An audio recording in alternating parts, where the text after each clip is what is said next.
গত ১৭ জুন ভোলার ইলিশঘাট থেকে ঢাকার উদ্দেশ্যে ছেড়ে যাওয়া কর্ণফুলী লঞ্চের ৩তলা থেকে নদীতে লাফিয়ে নিখোঁজ হন ইস্পিতা। নিখোঁজ হবার ৩ দিন পর গত ২০ জুন লক্ষ্মীপুর সংলগ্ন মেঘনা নদী তীর থেকে তার মরদেহ উদ্ধার করা হয়। উদ্ধারকৃত মরদেহে আঘাত বা ক্ষতচিহ্ন পাওয়া গিয়েছিল কিনা কিংবা মারা যাবার পূর্বে তিনি ধর্ষণের শিকার হয়েছিলেন কিনা সেটি এখনও তদন্তাধীন।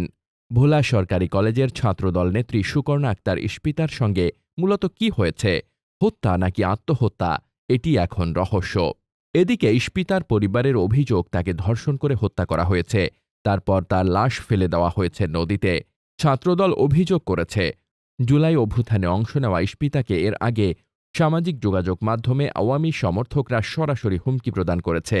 এক বিবৃতিতে ছাত্রদল জানায়, ইস্পিতার মৃত্যুর পরেও সামাজিক যোগাযোগ মাধ্যমে তাদের উল্লাস লক্ষণীয়। সেক্ষেত্রে অন্তর্বর্তী সরকারকে অবশ্যই এই হত্যাকাণ্ডের অন্তরালের প্রকৃত ঘটনা উদ্ঘাটন ও খুনিদের দৃষ্টান্তমূলক শাস্তি নিশ্চিত করতে হবে।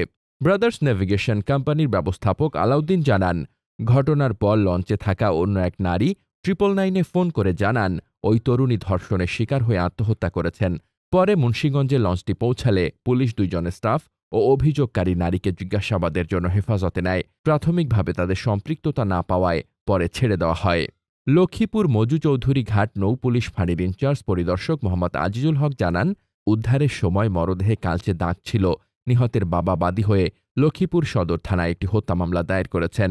লক্ষ্মীপুর সদর থানার ভারপ্রাপ্ত কর্মকর্তা মোহাম্মদ আব্দুল মুন্নাফ বলেন, নৌপুলিশের পক্ষ থেকে একটি হত্যা মামলা নেওয়া হয়েছে, বিষয়টি তদন্তাধীন। ডেস্ক রিপোর্ট, বার্তা বাজার।